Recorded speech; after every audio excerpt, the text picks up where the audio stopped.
the roll of Bill Ship, and he carried that around. They tried to do it with the fog machines, but it wouldn't work. But once they took it back and edited it, they had all the smog. It's an absolutely wonderful movie. I'm in it. You're in it.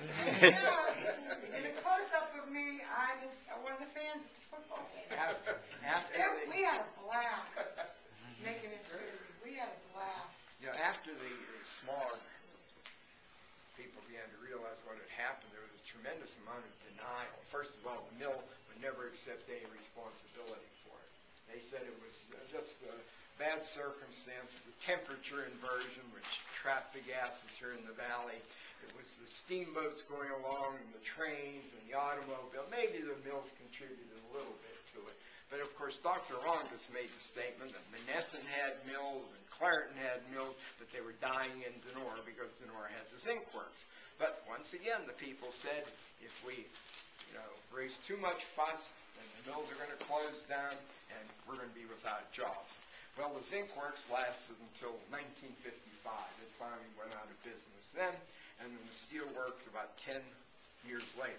The Donora Steel Mill was the first major steel producing plant in the country to close down as a part of a lot of things happening. You know, the globalization of the steel market, we're importing, and furthermore, they didn't have any room to expand down here, so they built bigger mills in Gary, Indiana, and Fairless Hills, PA, and so Donora felt the brunt. I wish we had had an economic stimulus package back then to do the town some good, but this, as I said, this town was tremendously prosperous. A fellow named Bill Marr was the president of the bank right up here on the corner, which was then the Mellon Bank. And he told me that of all the Mellon banks in western Pennsylvania, because they were limited at that time in western Pennsylvania, Donora had the highest per capita savings of any of the Mellon banks that existed. So they made money and they saved their money because everybody in Donora was always waiting for the Depression to come. Well, it's here now, I guess, but the people who saved their money mostly are gone. But Friday nights, Saturday nights, were big shopping nights in Donora. You couldn't walk on the sidewalks. They were just loaded with people. You would think it was the... Oh, there's... Dr. Ronkus. There he is, right there. He was a tough character. He wasn't very big, but he was a... Always had a cigar in his mouth. Always had a cigar in his mouth. Well, let me tell you another interesting story. In 1952, there was a big medical conference out in California, and I forget the doctor's name, and he made this profound statement. He said he didn't think that air pollution was more detrimental to the health of people than cigarette smoke. Well, think about that one for a minute. Yeah. Now, he's probably right, no more, but they'll both kill you in a big hurry. That's how we viewed cigarette smoking in those days, too.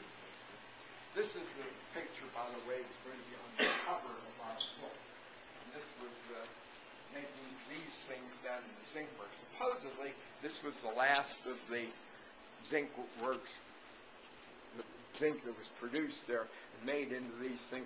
Also made little ones with Donora printed on it.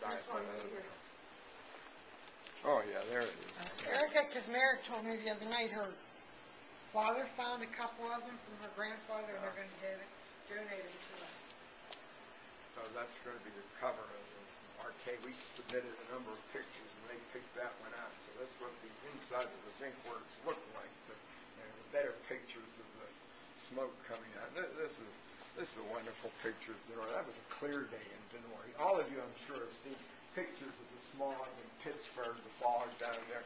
Nothing like it in Donora. You could see a block or so in Pittsburgh, but when it was bad here in Donora, you couldn't see anything. But we walked through it. We didn't know any better. We thought that everybody lives in a fog like that. Those who claim, those of us who live through it are still in a little bit of a fog between the ears and intellect.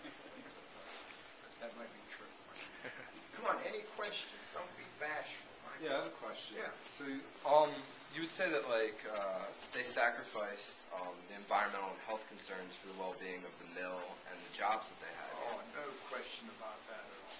So, I mean, nowadays, I guess you would support the health regulation side of it, personally? I'm not altogether sure that's true.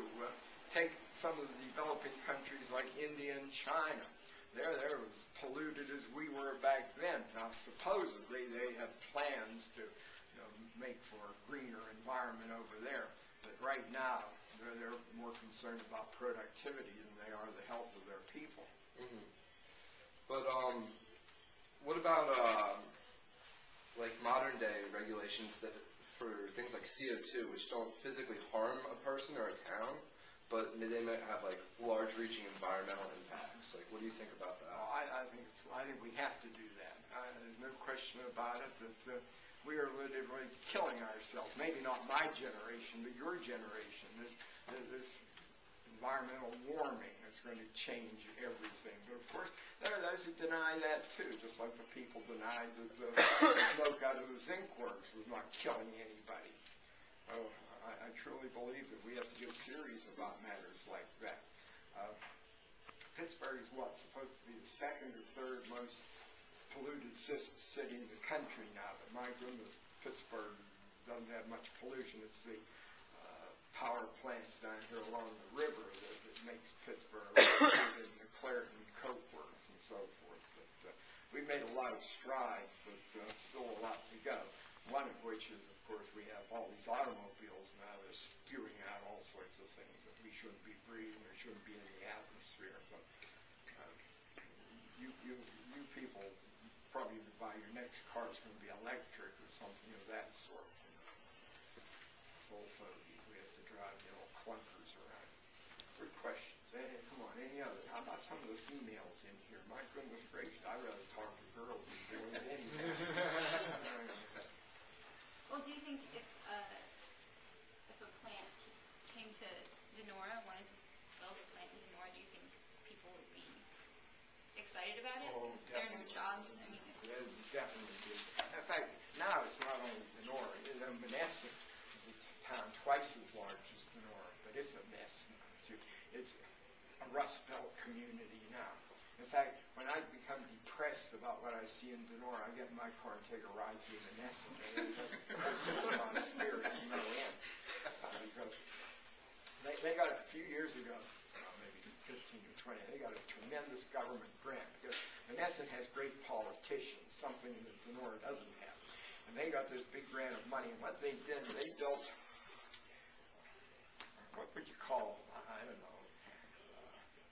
Along the street, they built these little roof things, they're shaped and ugliest things ever, no sun shone on.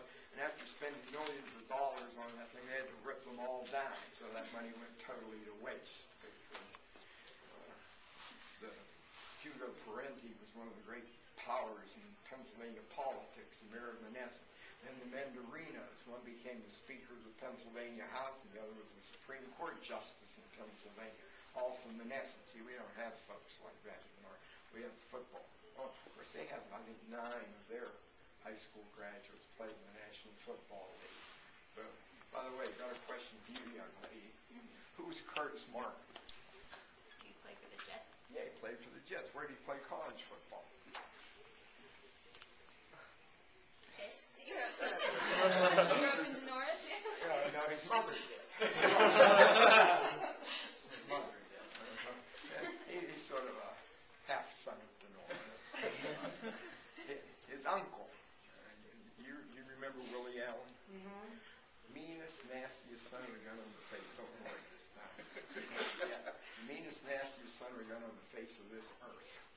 Willie Allen. But Curtis, I understand, just the opposite. They said he'll give all of his money away to charity and so forth. Somebody doesn't stop him. He says he's a generous and kind person, but doesn't take after. He takes his athletic ability from his uncle, but not his character from his uncle. Thank goodness for that.